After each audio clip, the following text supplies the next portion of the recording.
আজকে তৈরি করব পাতলা নান রুটি। এই নান রুটিটা হবে সফট এবং ঠান্ডা হলেও কিন্তু সফট থাকে, গরম থাকা অবস্থায়ও তো নরম থাকবে। তো এই নান রুটি তৈরি করার জন্য প্রথমে আমি এখানে একটি বাটিতে আটা নিয়ে নিচ্ছি 1.5 কাপ। এখানে আমার টোটাল আটা লাগবে 1.5 কাপে। তো এখন স্বাদ মতো লবণ দিলাম, চিনি দিলাম 2 চা চামচ, ইস্ট দিলাম 1 চা চামচ। এখন ভালো করে এই উপকরণগুলো মিশিয়ে নিচ্ছি। আর চিনির পরিমাণটা আপনারা কম বেশি করে দিতে পারেন, আটার পরিমাণটা আপনারা কম বেশি করে নিতে পারেন। আমি এখানে কাঁটা চামচ দিয়ে মিশিয়ে নিলাম, আপনারা চাইলে হাত দিয়ে এই উপকরণগুলো মিশিয়ে নিতে পারেন। এখন অল্প অল্প পানি দিচ্ছি, অল্প অল্প করে দিতে হবে, একবারে বেশি দিলে কিন্তু এই নান রুটির ডোটা বেশি নরম হবে। আর যদি কখনো বেশি নরম হয় তাহলে শুকনো আটা মিশিয়ে নেবেন। তো যাই হোক, এখন হাত দিয়ে একটু সময় নিয়ে ডলে নিতে হবে, তাহলে নান রুটিটা অনেকটাই সফট হবে। ডলে নেওয়ার পর এখন আমি এখানে সাদা তেল দিলাম, সাদা তেলটা দিয়ে আবারও ডলে নেব একটু সময় নিয়ে। এখন রেস্টে রেখে দেব আধা ঘন্টার জন্য। আপনারা চাইলে আরও বেশি সময় রেস্টে রাখতে পারেন। তো এখানে একটি পলিথিন ব্যাগ নিয়েছি, এই ব্যাগ দিয়ে আমি এই বাটিটা ঢেকে রাখবো। এই পলিথিন ব্যাগের ভিতরেই রাখবো আর কি, যেটাই বলেন না কেন।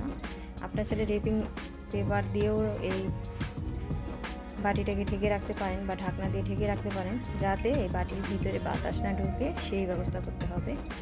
তো পলিথিন ব্যাগের মুখটা আমি মুড়িয়ে রেখে দিলাম নিচে আধা ঘন্টার জন্য। আধা ঘন্টা পর ঢাকনাটা আমি খুলে দিচ্ছি। এখন আরেকটু সময় নিয়ে আমি এই নান রুটির ডোটাকে ডলে নেব। এখন এক সমান করে লিচি কেটে নিচ্ছি যাতে রুটিগুলো এক সমান হয়, ওই জন্য। এখন একটি পিঁড়িতে শুকনো আটা নিয়ে এই নান রুটির ডো নিয়ে নিচ্ছি, হাতের মধ্যে এইভাবে আলতো করে মুড়িয়ে তারপর রুটি তৈরি করে নিচ্ছি।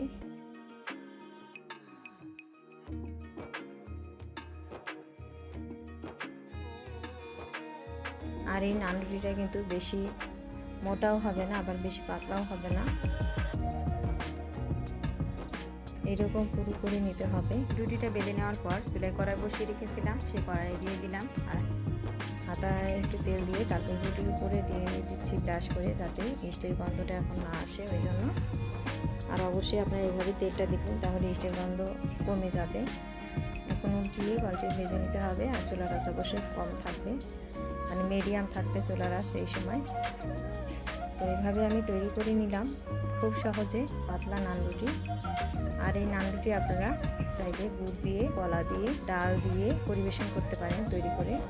তো খুবই নরম হবে এইভাবে নান রুটি তৈরি করলে, আর ঠান্ডা হলেও সফট থাকবে। তো এভরিওয়ান, এই পর্যন্তই আজকের রেসিপি।